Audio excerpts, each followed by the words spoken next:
Bonjour à tous, bienvenue dans cette nouvelle édition du Grand JT des Territoires sur TV5 Monde, sur vos chaînes locales de la TNT et sur LCP qui nous accueille.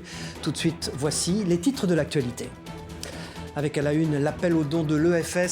Selon l'établissement français du sang, le stock de produits sanguins se situe en dessous du seuil de sécurité.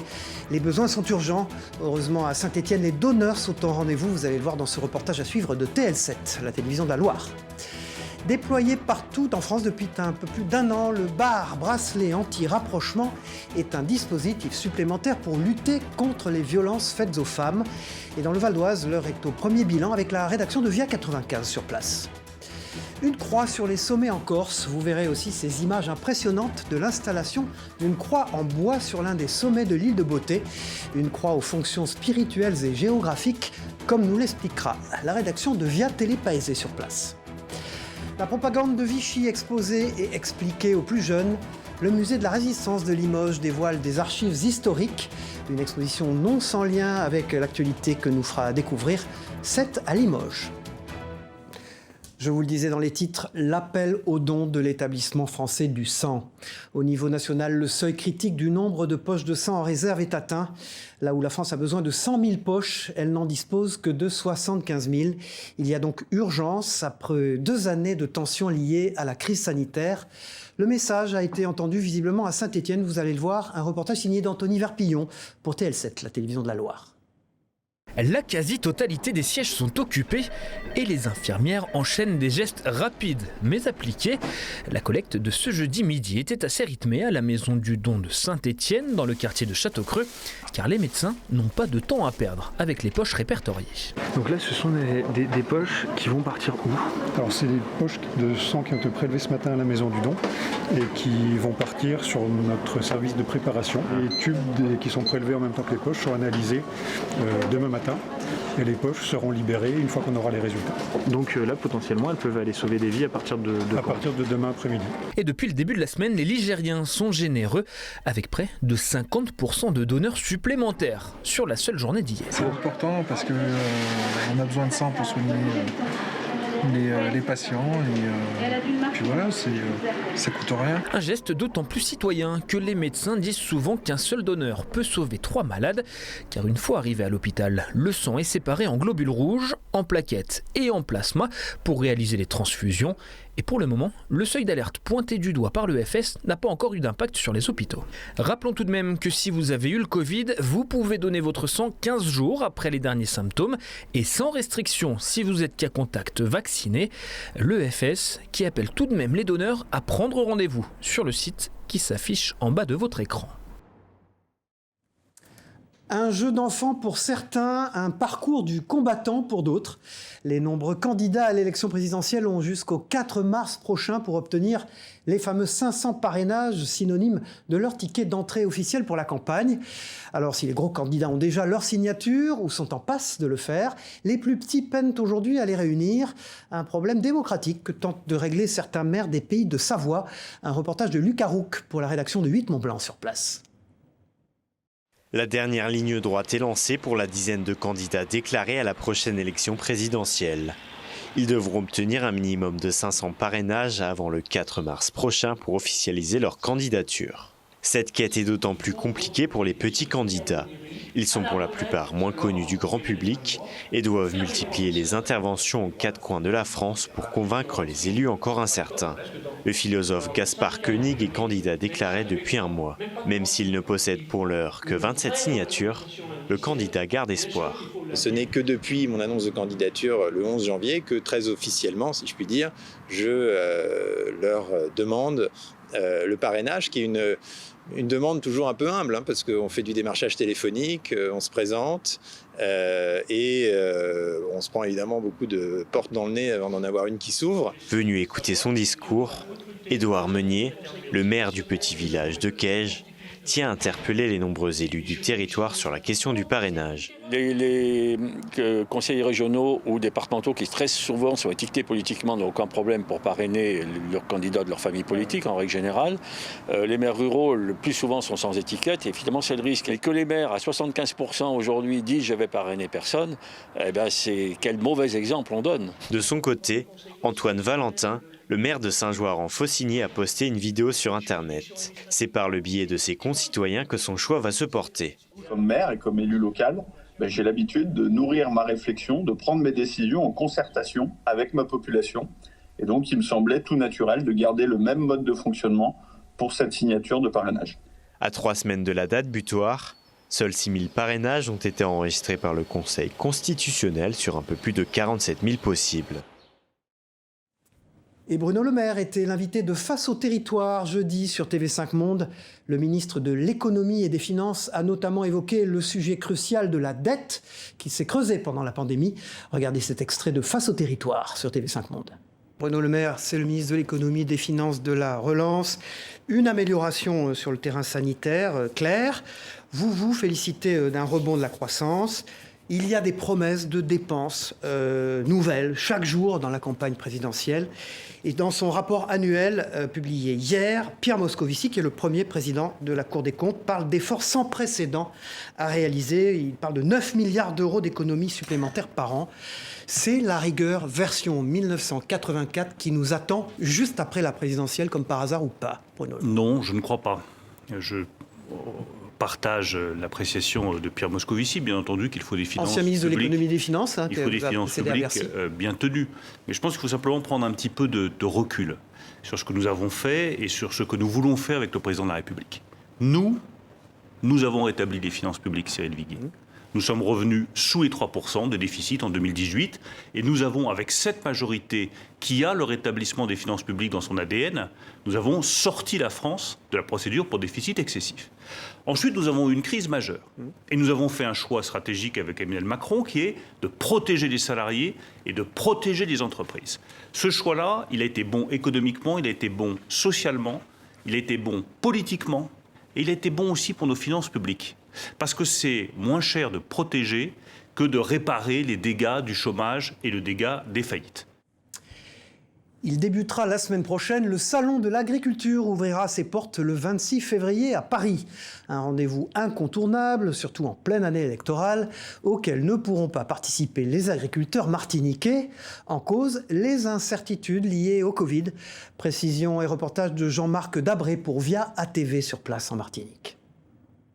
Mesdames et messieurs, bienvenue au stand Martinique du Salon de l'Agriculture, bienvenue chez nous, venez découvrir notre production, Il s'y voyait déjà. Je vais vous parler du dashi. L'animateur habituel du stand Martinique au Salon de l'Agriculture de Paris attendait l'événement avec impatience. L'objectif, c'est de pouvoir capter l'attention des visiteurs et les faire rester sur leur stand pour qu'ils comprennent et qu'ils repartent plus riches en fait de notre Martinique. Mais cette année, la Chambre d'agriculture de Martinique ne sera pas présente à cet événement incontournable. Ça nous permet aussi de rencontrer soit des institutions et donc de parler de la production locale, soit d'autres partenaires potentiels, notamment sur la possibilité de certains marchés de niche et certaines productions qui peuvent être intéressantes. Donc ça peut malgré tout être un moment en fait de pourvoyeurs de business. La filière banane des Antilles, elle non plus, ne sera pas représentée.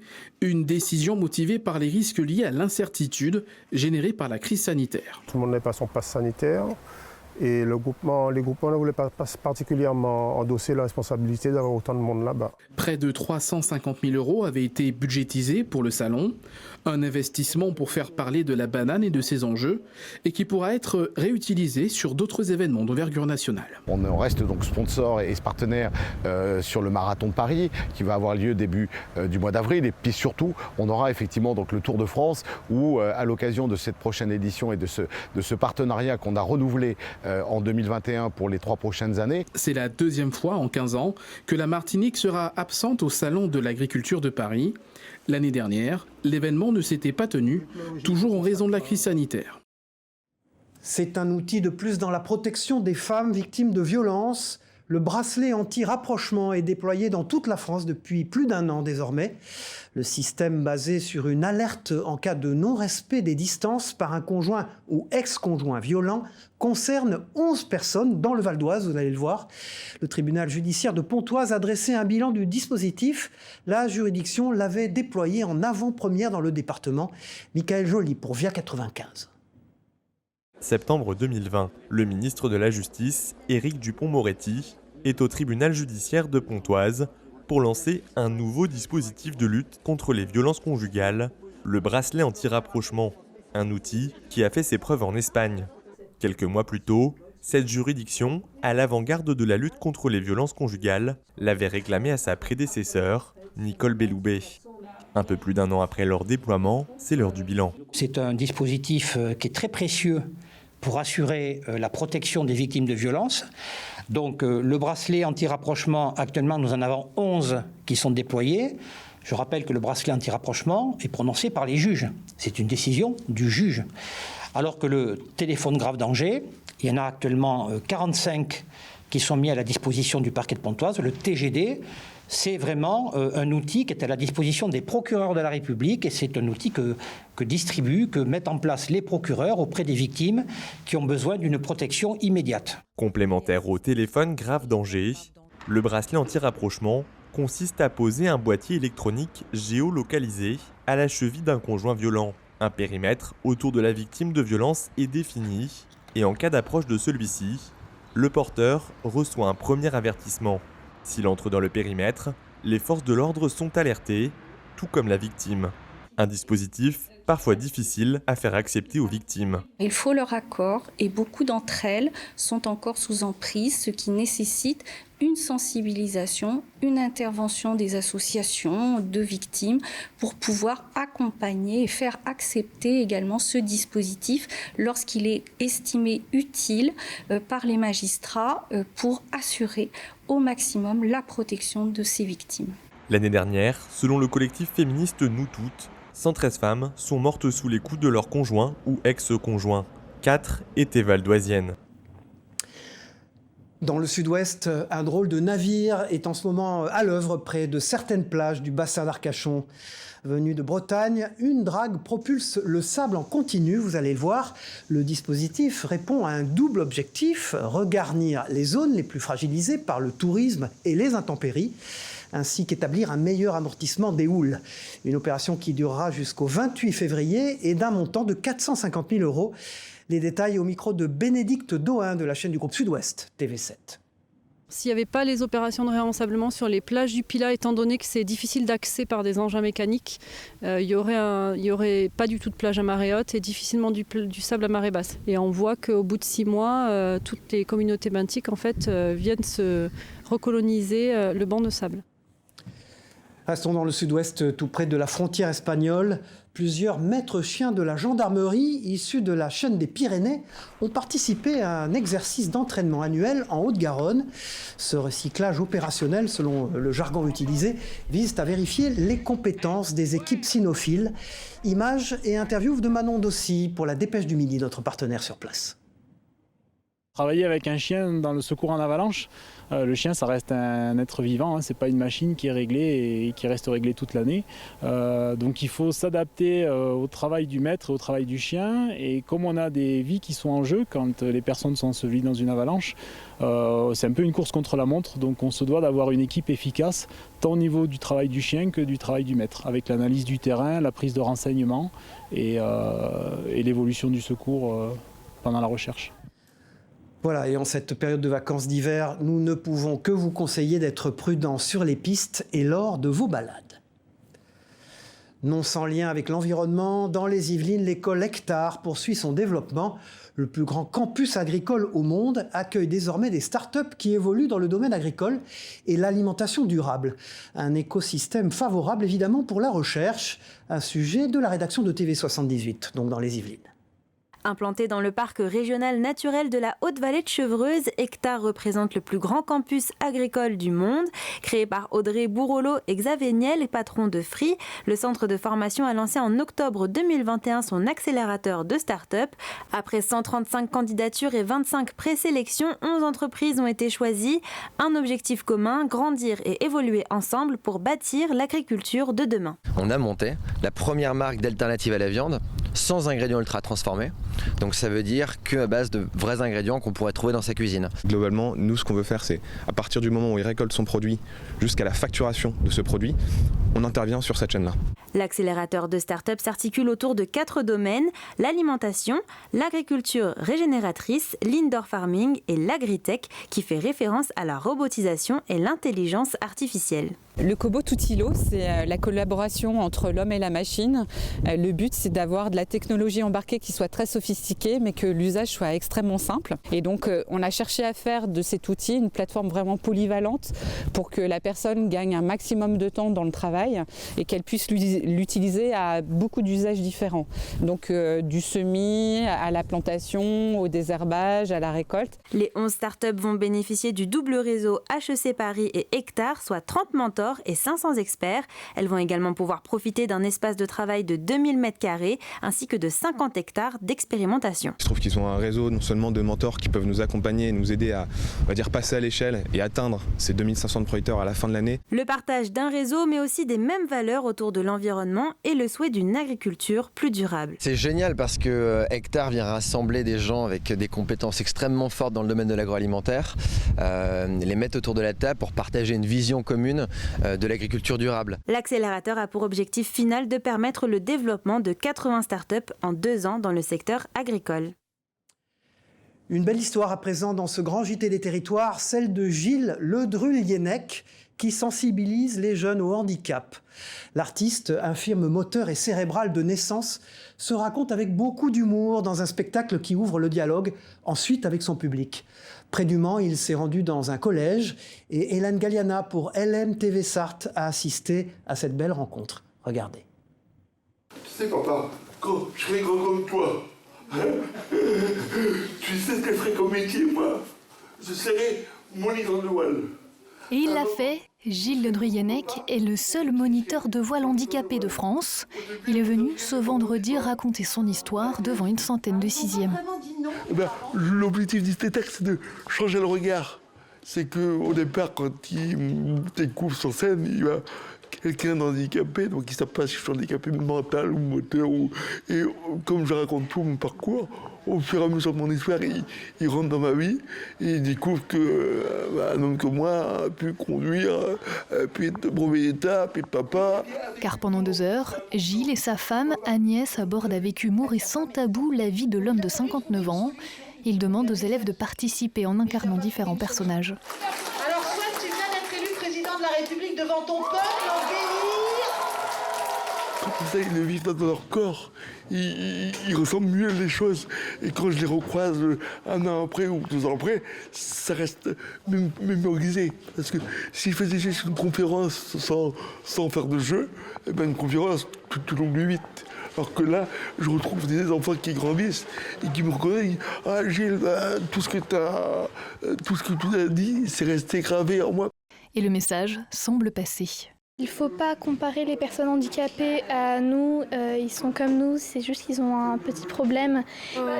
L'handicapé, c'est différent des autres et ça peut faire des exploits. En plus, moi je suis dyslexique aussi, donc du coup j'ai un handicap. Mais donc oui, je sais qu'on peut aller jusqu'au bout de ses rêves. C'est important que les jeunes soient sensibilisés. On vit dans une société qui n'est pas toujours facile et du coup qui ne montre pas forcément toujours des belles choses. Nous, c'est important de leur montrer que oui, on peut avoir un handicap et réussir dans la vie, faire des belles choses. Et Gilles est quand même un personnage assez particulier qui est touchant. Et ça devient vite une mascotte. Un spectacle où les enfants découvrent comment la différence peut devenir une force. Le tout conté par les héros d'une belle histoire d'amour.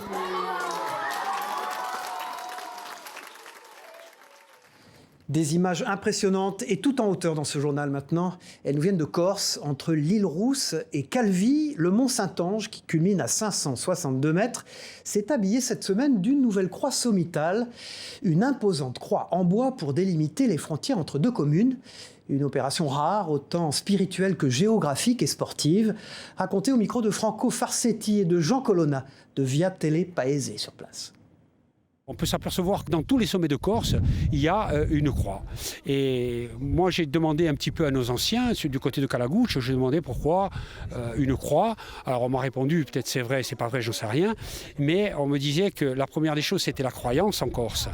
Et c'était une délimitation de tes territoires quand ils passaient avec les troupeaux. L'installation de cette croix, aujourd'hui, elle est quand même symbolique.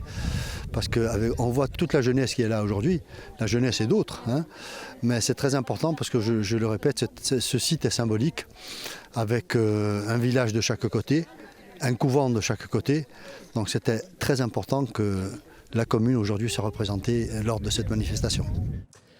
Au pays de Redon, à mi-chemin entre Rennes et Nantes, les maisons éclusières vont bientôt connaître une nouvelle vie. C'est en tout cas le souhait des collectivités bretonnes qui viennent de lancer un appel à projet pour transformer 4 de ces maisons actuellement inoccupées. L'objectif, proposer des activités touristiques dans un cadre bucolique. Un reportage de Claire Villalon pour TVR à Rennes. À Saint-Vincent-sur-Oust, sur les bords du canal de Nantes à Brest, la maison éclusière attend sa métamorphose. Alors nous voici devant l'écluse de la Maclée et devant cette maison éclusière. Donc c'est une des 3 maisons propriété de la région Bretagne que l'on souhaite mettre à disposition de tout porteur de projet. Redon Agglomération et la région Bretagne proposent de transformer les 80 mètres carrés. Le but de cet appel à projet, apporter de nouvelles activités dans 4 maisons situées le long du chemin de halage. L'idée, c'est de structurer ce tourisme, d'apporter du service aux randonneurs.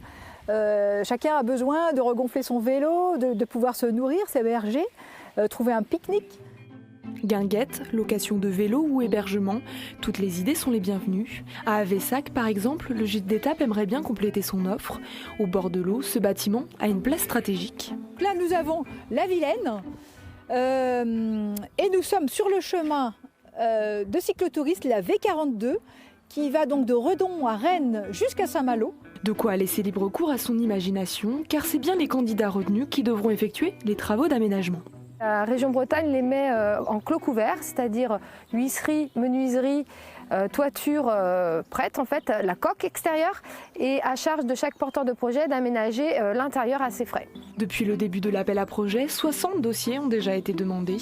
Fin des candidatures, le 29 août prochain. Après le sculpteur sur pierre, le joaillier, le ferronnier et bien d'autres encore, La Poste vient de lancer un nouveau timbre dans sa série consacrée aux métiers d'art. Mise à l'honneur cette fois-ci, l'activité de luthier. Et bien sûr, quand on évoque les fabricants d'instruments à cordes, on pense aussi à la commune de Mirecourt, capitale de la lutherie. C'est dans cette ville, logiquement, que La Poste a présenté ses nouveaux timbres aux collectionneurs. Ils étaient nombreux pour l'occasion. Images et réactions recueillies par Anthony Sapp de Vosges Télévisions. Je suis collectionneur, ça fait une 40aine d'années, à peu près. Pour l'amour des timbres, et avec les timbres, on apprend des tas de choses, l'histoire, la géo, la lutherie, éventuellement à Mirecourt. Et c'est une passion. Ça permet donc au club philatélique de participer et puis à tous les collectionneurs d'améliorer et de continuer leur propre collection, quoi. Et puis surtout, c'est de donner un zoom, non seulement sur la ville, mais c'est surtout sur la lutherie. Direction Limoges maintenant pour terminer ce grand JT des territoires. Le musée de la résistance de la ville propose en ce moment une exposition pour comprendre et pour éclairer les rouages de la propagande de Vichy auprès des jeunes. Vénération du chef de l'État, valeurs morales regroupées autour du travail, de la famille, de la patrie. Cette exposition pédagogique et historique résonne avec l'actualité à quelques semaines de l'élection présidentielle. Un sujet d'Alain Druot pour 7 à Limoges.